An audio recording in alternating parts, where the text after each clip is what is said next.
உருளைக்கிழங்கும் அவளும் வச்சு ஒரு ரெண்டே பொருளை வச்சு காலையில் டிஃபன் செய்யறது எப்படின்னு பார்க்கலாம். ஒரு துண்டு இஞ்சி போட்டுக்கலாம், ஒரு 5 பல் பூண்டு போட்டுக்கலாம். பாருங்கள், நான் வந்து ஒரு 7-8 மிளகாய் போடுறேன். உங்களுக்கு காரம் எவ்வளோ வேணுமோ அவ்வளோ போட்டுக்கோங்க. இதிலே கொத்தமல்லி தழை போட்டுக்கலாம், கொஞ்சம் ஜீரகம் போட்டுக்கலாம். இப்போ அதை அப்படியே அடித்து எடுத்துகிட்டு வந்துடலாம். அரைச்சி பாருங்கள், அரைச்சி எடுத்துகிட்டு வந்தாச்சு. இந்த அளவுக்கு அரைப்பட்டால் போதும். இதை வச்சிடலாம். அவளு இதில் கொட்டிக்கலாம். இது பொடி பண்ணி எடுத்துகிட்டு வந்துடலாம். பொடி பண்ணி எடுத்துகிட்டு வந்தாச்சு. இந்த அளவுக்கு நல்லா பொடி பண்ணிக்கணும். இப்போ இந்த பாத்திரத்தில் மாற்றிக்கலாம். நம்ம பொடி பண்ணிட்டு இருந்த அவளை உருளைக்கிழங்கு வேவிச்சு எடுத்தாச்சு. ஒரு கிழங்கு எடுத்து வச்சிருக்கிறல, இப்போ துருவிக்கலாம். அதில் கையில் பிசைஞ்சா கட்டி போடும். இப்படி துருவிக்கிட்டா கட்டி இல்லாமல் நைஸாக வந்துடும். துருவி எடுத்துக்கலாம். பாருங்கள், நம்ம எல்லாம் துருவி எடுத்தாச்சு. இதுக்கு தேவையான அளவு உப்பு போட்டுக்கலாம்.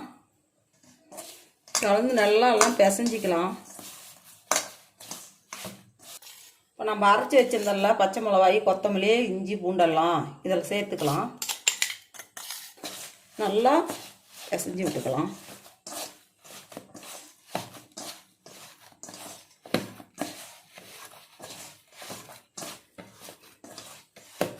நல்லா எல்லாம் கலந்து கொடுத்து நல்லா பிசைஞ்சு எடுத்துக்கலாம். இதெல்லாம் நல்லா கலந்தாச்சு. இப்போ இதோட கொஞ்சம் கோதுமை மாவு சேர்த்திக்கலாம். ஒரு 4 டீஸ்பூன் எடுத்து வச்சுருக்கிறேன். இதை சேர்த்துக்கலாம். நல்லா பிசைஞ்சிக்கலாம். கலந்து கொடுத்து கோதுமை மாவு எல்லாம் அதில் கலந்து வரணும்.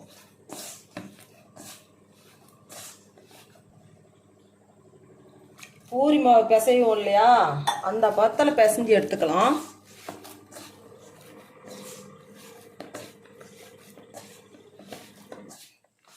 கொஞ்சம் கொஞ்சமாக அப்படி தண்ணி ஊற்றி அந்த பத்துக்கு பிசைஞ்சு எடுத்துக்கலாம். பூரி மாவு பத்துக்கு பிசைஞ்சு எடுத்துக்கலாம். கொஞ்சம் தண்ணி சேர்த்துக்கலாம். பாருங்கள், இப்போ நான் 2 தரம் கொஞ்சம் கொஞ்சமாக தண்ணி ஊற்றி பிசைஞ்சிருக்கிறேன். ஒரு ஸ்பூன் எண்ணெய் விட்டுக்கலாம்.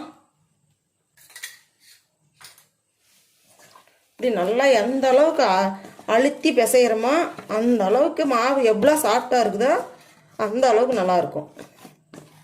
முடிஞ்ச வரலும் நல்லா பிசைஞ்சு விட்டுக்கோங்க. பாருங்கள், நல்லா அழுத்தம் கொடுத்து நல்லா பிசைஞ்சிருக்குது மாவு. 5 நிமிஷம் மூடி வச்சிடலாம். பாருங்கள், 5 நிமிஷம் ஆயிடுச்சு. பார்க்கலாம் எப்படி இருக்குதுன்னு. பாருங்கள், நல்லா சாஃப்டாக இருக்குது. நாம் எடுத்து உருண்டை பிடிச்சிக்கலாம்.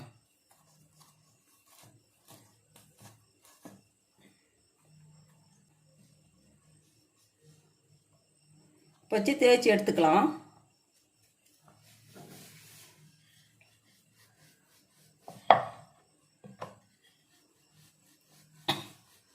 நல்லா தேய்ச்சி எடுத்துக்கலாம்.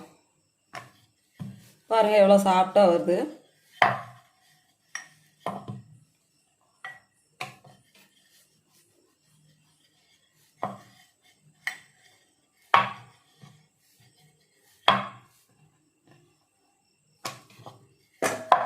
தேய்ச்சாலாம் ஒரு தட்டில் எடுத்து போட்டுக்கலாம். பாருங்கள், தேய்ச்சி தேய்ச்சி எடுத்து தட்டில் வச்சிடலாம். எண்ணெய் விட்டுக்கலாம். கொஞ்சம் நம்ம தேய்ச்சி வச்ச பரோட்டாவை இது மேலே போட்டுக்கலாம். நாம் வந்து டெய்லி இட்லி தோசைன்னு தான் செஞ்சு தரோம்.